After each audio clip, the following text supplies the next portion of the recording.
બોલ બેન ભાઈ છું ભાઈ આવ કાઈ ભાઈ બેઠો જ મોજ કર અમે ખાલી સિવિલ આજ લોકો છે ને પટ્ટા મારવા વાળા આજ છે ને અમરેલીના ધારાસભ્ય કૌશિક વેકરિયાને બદનામ કરવા માટે બનાવટી લટકાંડ મુદ્દે અત્યાર સુધીનો સૌથી મોટી ઘટના સામે આવી છે, જેમાં એસઆઈટીની રચના થયા બાદ એસઆઈટીની ટીમ પાયલ ગોટીને પૂછપરછ માટે લઈ જતી હતી. તે દરમિયાન પરેશ ધાનાણીએ પોલીસની ગાડીને અટકાવી હતી અને પોલીસે સવાલો પણ કર્યા હતા અને પાયલ ગોટીને પૂછ્યું હતું કે આ જ લોકોએ તને પટ્ટા માર્યા છે. આ પ્રકારની વાત કરતા પરેશ ધાનાણી દેખાઈ રહ્યા છે. જુઓ આ દ્રશ્યો.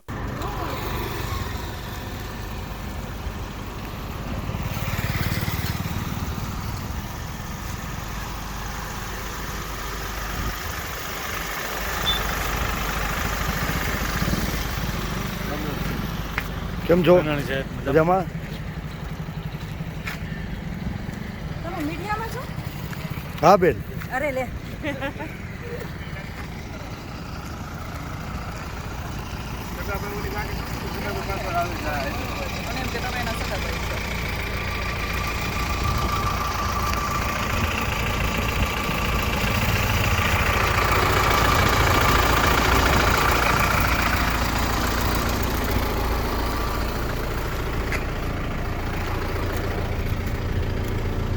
બોલ બેન ભાઈ છું ભાઈ આવ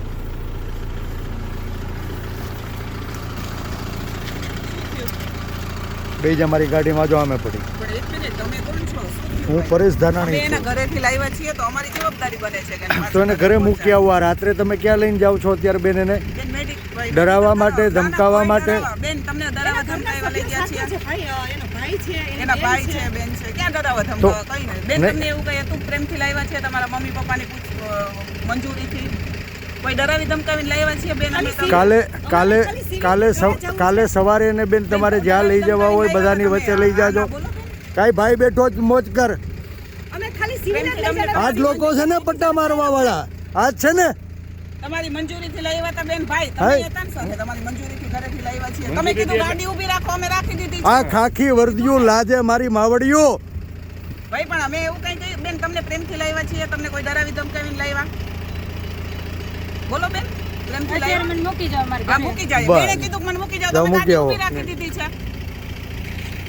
એમાં કોઈ ડરાવી ધમકાવીને નથી લાવ્યા. તમે આવ્યા એટલે ઊભી રાખી, ના બાકી ભાઈ, જવાનું જ બેન, હતું. ઈ આવ્યા પહેલા ક્યારના ઊભી રાખી છે નહીં, ગાડી? અહીંયા ઊભી રાખી હતી, પછી આ ગાડી આવી ચૌથી ગાડી ઊભી રહી, પછી ઓલી ગાડી હાલતી ગાડીની થઈ. રાહ આ મારવામાં હતા આમાંથી કોઈ? નહીં, ઈ નહોતા. ભાઈ, અમે હા, કોઈ બસ. નથી. ઈ નહોતા. એ નથી ને? નહીં, નહીં. ભલે બેન મારી વિનંતી છે ને મૂકી હા, આવો. મૂકી આવીએ છીએ, હા? મૂકી આવીએ છીએ. ઠીકના બહાને દીકરીને મેડિકલ જાંચ કરવાનું બહાનું બતાવી લઈ જવાનો પ્રયાસ કર્યો હતો. જાણવા મળ્યું એટલે હું ખુદ અહીંયા પહોંચ્યો છું.